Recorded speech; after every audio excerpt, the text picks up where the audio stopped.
Hi guys! Welcome to AJA Tech Talk Town.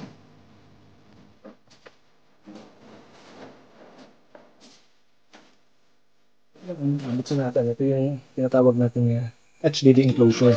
For example, gusto natin gamitin yung dating hard drive natin sa laptop.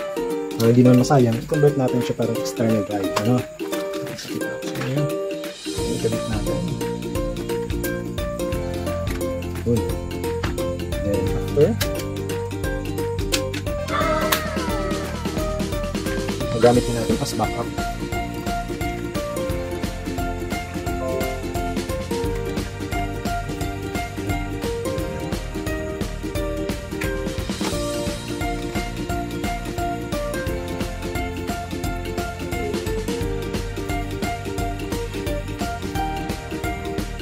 Okay, makikita natin yung files. Ayan, dalawa na yung drive natin, ano, yung sa SSD at saka yung sa dati, ano, dito sa hard disk.